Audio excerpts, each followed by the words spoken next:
ಯಾವುದೇ ಶುಭ ಅಥವಾ ಮಂಗಳಕರ ಕಾರ್ಯಗಳನ್ನು ನಾವು ದೀಪ ಹಚ್ಚುವ ಮೂಲಕ ಪ್ರಾರಂಭಿಸುತ್ತೇವೆ. ದೀಪವು ಮಂಗಳಕರ ಆರಂಭದ ಸೂಚನೆಯಾಗಿದೆ. ದೀಪ ಜ್ಞಾನ, ಶಕ್ತಿ, ಅಭಿವೃದ್ಧಿಯನ್ನು ಪ್ರತಿನಿಧಿಸುತ್ತದೆ. ದೀಪವನ್ನು ಖಾಲಿ ನೆಲದ ಮೇಲೆ ಇಡಬಾರದು ಎನ್ನುವ ನಿಯಮವಿದೆ. ಈ ಕಾರಣಕ್ಕಾಗಿಯೇ ದೀಪವನ್ನು ತಟ್ಟೆಯ ಮೇಲೆ, ಬಾಳೆ ಎಲೆ, ವೀಳ್ಯದೆಲೆ ಅಥವಾ ಕೆಲವೊಂದು ಧಾನ್ಯಗಳ ಮೇಲೆ ಇಡುತ್ತಾರೆ. ಅದರಲ್ಲೂ ಹೆಚ್ಚಾಗಿ ಅಕ್ಕಿಯ ಮೇಲೆ ದೀಪ ಹಚ್ಚಿಡುವುದನ್ನು ನಾವು ಎಲ್ಲಾ ಕಡೆ ನೋಡುತ್ತೇವೆ. ಶಾಸ್ತ್ರದಲ್ಲಿ ಪ್ರತಿನಿತ್ಯ ದೀಪ ಬೆಳಗುವುದರ ಮಹತ್ವವನ್ನು ವಿವರಿಸುತ್ತಾ ಕೆಲವು ಪರಿಹಾರಗಳನ್ನು ನೀಡಲಾಗಿದೆ. ಈ ಕ್ರಮಗಳನ್ನು ಮಾಡುವುದರಿಂದ ಜೀವನದ ಎಲ್ಲಾ ತೊಂದರೆಗಳು ದೂರಾಗುತ್ತವೆ. ಉದ್ಯೋಗ, ವ್ಯವಹಾರದಲ್ಲಿ ಉತ್ತಮ ಪ್ರಗತಿ ಕಂಡುಬರುತ್ತದೆ. ಅಲ್ಲದೆ ಈ ಕೆಲಸಗಳು ಮನೆಯಲ್ಲಿ ಬರುವ ಎಲ್ಲಾ ತೊಂದರೆಗಳನ್ನು ನಿವಾರಿಸಿ ನಿಮ್ಮ ಅದೃಷ್ಟವನ್ನು ಹೆಚ್ಚಿಸುತ್ತದೆ.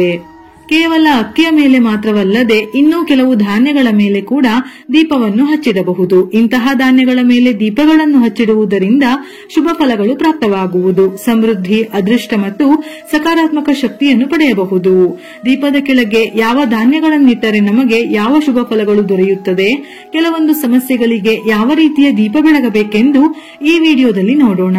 ಅಕ್ಕಿಯನ್ನು ನಾವು ಅಕ್ಷತೆಯ ರೂಪದಲ್ಲಿ ಎಲ್ಲಾ ಶುಭ ಕಾರ್ಯಗಳಲ್ಲೂ ಬಳಸುತ್ತೇವೆ. ಇದಕ್ಕೆ ಮುಖ್ಯ ಕಾರಣವೇನೆಂದರೆ ಅಕ್ಕಿಯು ಶುದ್ಧತೆ, ಪರಿಪೂರ್ಣತೆ ಮತ್ತು ಸಮೃದ್ಧಿಯ ಸಂಕೇತವೂ ಆಗಿದೆ. ಯಾವ ಮನೆಯಲ್ಲಿ ದೀಪದ ಕೆಳಗೆ ಅಕ್ಕಿಯನ್ನಿಟ್ಟು ದೀಪವನ್ನು ಬೆಳಗಿಸುತ್ತಾರೋ ಅಂತಹ ಮನೆಯಲ್ಲಿ ಸಂಪತ್ತು, ಸಮೃದ್ಧಿ ಅಧಿಕವಾಗಿರುತ್ತದೆ. ಅಂತಹ ಮನೆಯಲ್ಲಿ ಧನ, ಧಾನ್ಯಕ್ಕೆ ಎಂದಿಗೂ ಕೊರತೆ ಉಂಟಾಗುವುದಿಲ್ಲ. ಇಂತಹ ಮನೆಗಳಲ್ಲಿ ಸದಾ ಲಕ್ಷ್ಮೀ ದೇವಿಯ ವಾಸಸ್ಥಾನವಿರುತ್ತದೆ. ಹಾಗಾಗಿ ದೀಪದ ಕೆಳಗೆ ಅಕ್ಕಿಯನ್ನು ಇಟ್ಟು ದೀಪಾರಾಧನೆ ಮಾಡುತ್ತಾರೆ. ಇದರಿಂದ ತಾಯಿ ಲಕ್ಷ್ಮಿಯ ಸಂಪೂರ್ಣ ಅನುಗ್ರಹದ ಜೊತೆಗೆ ಲಕ್ಷ್ಮಿ ನಮ್ಮ ಮನೆಗೆ ಬಂದು ನೆಲೆಸುತ್ತಾಳೆ. ಎಳ್ಳು ನಮ್ಮಲ್ಲಿನ ನಕಾರಾತ್ಮಕ ಶಕ್ತಿಯನ್ನು ತೆಗೆದುಹಾಕಿ ಶುದ್ಧತೆಯನ್ನು ಕಾಪಾಡಿಕೊಳ್ಳಲು ಸಹಾಯ ಮಾಡುತ್ತದೆ. ಇದರ ಬಳಕೆಯು ದುಷ್ಟ ಕಣ್ಣಿನಿಂದ ನಮಗೆ ರಕ್ಷಣೆಯನ್ನು ನೀಡುತ್ತದೆ.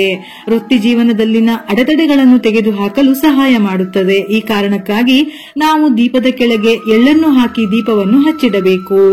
ಈ ರೀತಿ ದೀಪವನ್ನು ಬೆಳಗುವುದರಿಂದ ಶನಿಯೂ ಸಹ ಸಂತುಷ್ಟನಾಗುವನು. ಅದರಲ್ಲೂ ಶನಿಯ ಆಶೀರ್ವಾದ, ಅನುಗ್ರಹವನ್ನು ಪಡೆಯಲು ಶನಿವಾರದಂದು ಶನಿ ದೇವಸ್ಥಾನದಲ್ಲಿ ಸಾಸಿವೆ ಎಣ್ಣೆಯ ದೀಪವನ್ನು ಬೆಳಗಿಸುವ ಮೂಲಕ ಶನಿಯ ಕೋಪದಿಂದ ಮುಕ್ತಿ ಮತ್ತು ಶನಿದೇವನ ಆಶೀರ್ವಾದವನ್ನು ಪಡೆಯಬಹುದು.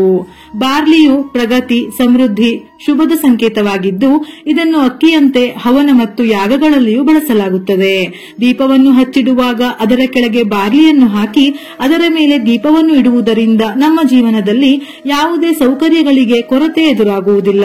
ಐಷಾರಾಮಿ ಜೀವನ, ಸಂಪತ್ತು ವೃದ್ಧಿಗಾಗಿಯೂ ಈ ದೀಪಾರಾಧನೆ ಮಾಡಬಹುದು. ಗೋಧಿ ಸಂತೋಷ, ಸಮೃದ್ಧಿ ಮತ್ತು ಧಾನ್ಯಗಳ ಅಭಿವೃದ್ಧಿಯೊಂದಿಗೆ ಸಂಬಂಧವನ್ನು ಹೊಂದಿದೆ. ಹಾಗಾಗಿ ದೀಪದ ಕೆಳಗೆ ಗೋಧಿಯನ್ನು ಇಡುವುದರಿಂದ ಹಣಕ್ಕೆ ಸಂಬಂಧಿಸಿದ ಸಮಸ್ಯೆಗಳು ದೂರವಾಗುತ್ತವೆ. ದೀಪದ ಕೆಳಗೆ ಗೋಧಿಯನ್ನು ಇಡುವುದರಿಂದ ವಿಷ್ಣುದೇವನ ಆಶೀರ್ವಾದವೂ ಸಹ ನಿಮಗೆ ಪ್ರಾಪ್ತವಾಗುವುದು. ಹೆಸರು ಬೇಳೆಯನ್ನು ಧನಾತ್ಮಕ ಶಕ್ತಿಯನ್ನು ಆಕರ್ಷಿಸುವ ಶುಭ ಧಾನ್ಯವೆಂದು ಹೇಳುತ್ತಾರೆ. ದೀಪದ ಕೆಳಗೆ ಹೆಸರು ಬೇಳೆಯನ್ನಿಟ್ಟು ದೀಪವನ್ನು ಬೆಳಗಿಸುವುದರಿಂದ ಮನೆಯಲ್ಲಿನ ವಾಸ್ತುದೋಷಗಳನ್ನು ದೂರ ಮಾಡುತ್ತದೆ. ಇದರಿಂದ ಹಣಕಾಸಿನ ಸಮಸ್ಯೆಗಳು ದೂರಾಗಿ ಮನೆಯಲ್ಲಿ ಸಂತೋಷ, ಸಮೃದ್ಧಿ ನೆಲೆಯಾಗುತ್ತದೆ. ರಾಹುಕೇತುಗಳ ದೋಷವನ್ನು ತೊಡೆದುಹಾಕಲು ಬೆಳಿಗ್ಗೆ ಮತ್ತು ಸಂಜೆ ಮನೆಯಲ್ಲಿ ಅಗಸೆ ಬೀಜದಿಂದ ತಯಾರಿಸಿದ ಎಣ್ಣೆಯ ದೀಪವನ್ನು ಬೆಳಗಿಸುವುದು ಅತ್ಯಂತ ಮಂಗಳಕರವೆಂದು ಹೇಳುತ್ತಾರೆ. ಎಣ್ಣೆ ಸಿಗದೇ ಇದ್ದಲ್ಲಿ ದೀಪದ ಕೆಳಗೆ ಅಗಸೆ ಬೀಜವನ್ನು ಇಟ್ಟು ಮಾಡಬಹುದು. ಇದರಿಂದ ಜಾತಕದಲ್ಲಿರುವ ರಾಹುಕೇತುಗಳ ದೋಷ ನಿವಾರಣೆಯಾಗಿ ಜೀವನದಲ್ಲಿ ಧನಾತ್ಮಕ ಶಕ್ತಿಯು ಹೆಚ್ಚಾಗುತ್ತದೆ. ಹಣಕ್ಕೆ ಸಂಬಂಧಿತ ಸಮಸ್ಯೆಗಳನ್ನು ತೊಡೆದುಹಾಕಲು ಲಕ್ಷ್ಮೀ ದೇವಿಯ ಮುಂದೆ ಪ್ರತಿದಿನ 7 ಮುಖಗಳು ಅಂದರೆ 7 ಬತ್ತಿಗಳನ್ನು ಬೆಳಗಿಸಿ ದೀಪ ಬೆಳಗುವುದು ಮಂಗಳಕರ. ಈ ರೀತಿ ಮಾಡುವುದರಿಂದ ಲಕ್ಷ್ಮೀ ದೇವಿಯ ಆಶೀರ್ವಾದವನ್ನು ಪಡೆಯಬಹುದು. ಹಣವು ನಿಮ್ಮನ್ನು ಹುಡುಕಿ ಬರುತ್ತದೆ, ಅಂದರೆ ಧನ, ಸಂಪತ್ತು ವೃದ್ಧಿಯಾಗುತ್ತದೆ. ಬುದ್ಧಿವಂತಿಕೆ ಮತ್ತು ಜ್ಞಾನದ ವೃದ್ಧಿಗಾಗಿ ತಾಯಿ ಸರಸ್ವತಿಯ ಮುಂದೆ ಪ್ರತಿದಿನ 2 ಮುಖಗಳ ದೀಪ ಅಂದರೆ 2 ಬತ್ತಿಗಳಿಂದ ದೀಪ ಬೆಳಗಬೇಕು. ಗಣೇಶನ ಮುಂದೆ 3 ಮುಖದ ದೀಪ ಅಂದರೆ 3 ಬತ್ತಿಗಳ ದೀಪವನ್ನು ಬೆಳಗಿಸಬೇಕು. ಇದು ನಿಮ್ಮ ಮನೆಗೆ ದೇವರ ಅನುಗ್ರಹವನ್ನು ತರುತ್ತದೆ. ಮನೆಯಲ್ಲಿರುವ ಮಕ್ಕಳ ಬುದ್ಧಿವಂತಿಕೆಯು ಅಭಿವೃದ್ಧಿಯಾಗುತ್ತದೆ. ಆರೋಗ್ಯ ಮತ್ತು ಸಂಪತ್ತು ವೃದ್ಧಿಗಾಗಿ ನೀವು ಅಡುಗೆ ಮನೆಯಲ್ಲಿ ತುಪ್ಪದ ದೀಪವನ್ನು ಬೆಳಗಿಸಬೇಕು. ಹೀಗೆ ಮಾಡುವುದರಿಂದ ದುಷ್ಟಶಕ್ತಿಗಳಿಂದ ಮುಕ್ತಿ ದೊರೆಯುತ್ತದೆ. ಉದ್ಯೋಗ ಮತ್ತು ವ್ಯಾಪಾರದಲ್ಲಿ ಉತ್ತಮ ಪ್ರಗತಿ ಕಂಡುಬರುತ್ತದೆ. ಇದರೊಂದಿಗೆ ಪ್ರತಿದಿನ ಸಂಜೆ ಬಾಗಿಲಿನ 2 ಬದಿಗಳಲ್ಲಿ ಎಣ್ಣೆ ಅಥವಾ ತುಪ್ಪದ ದೀಪಗಳನ್ನು ಬೆಳಗಿಸುವುದರಿಂದ ಕುಟುಂಬದಲ್ಲಿ ಸಂತೋಷ ಮತ್ತು ಸಮೃದ್ಧಿ ಹೆಚ್ಚಾಗುತ್ತದೆ. ಪರಸ್ಪರ ಕುಟುಂಬ ಸದಸ್ಯರ ನಡುವೆ ಪ್ರೀತಿಯೂ ಹೆಚ್ಚಾಗುತ್ತದೆ.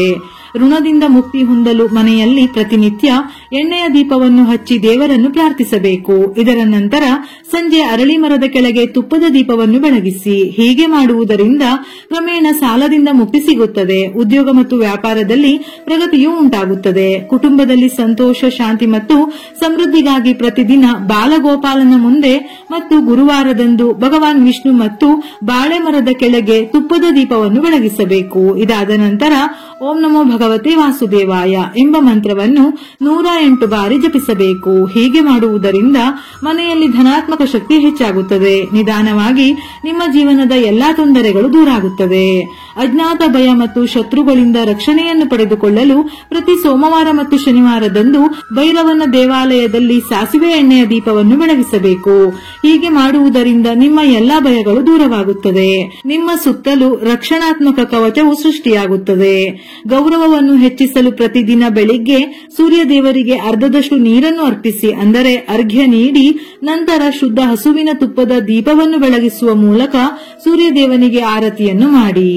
ಒಂದು ವೇಳೆ ದೀಪ ಬೆಳಗಲು 2, 3 ಮತ್ತು 7 ಮುಖದ ದೀಪಗಳು ಸಿಗದೇ ಇದ್ದರೆ 2 ಬತ್ತಿಯನ್ನು ಸೇರಿಸಿ ಒಂದು ಜೊತೆ ಬತ್ತಿಯನ್ನಾಗಿ ತಯಾರಿಸಿ. ಇದೇ ರೀತಿ ಮೇಲೆ ಹೇಳಿದ ಹಾಗೆ 2, 3 ಹಾಗೂ 7 ಬತ್ತಿಗಳನ್ನು ತಯಾರಿಸಿ ದೀಪಾರಾಧನೆ ಮಾಡಿ ದೇವರು ದೇವತೆಗಳ ಅನುಗ್ರಹವನ್ನು ಪಡೆಯಿರಿ.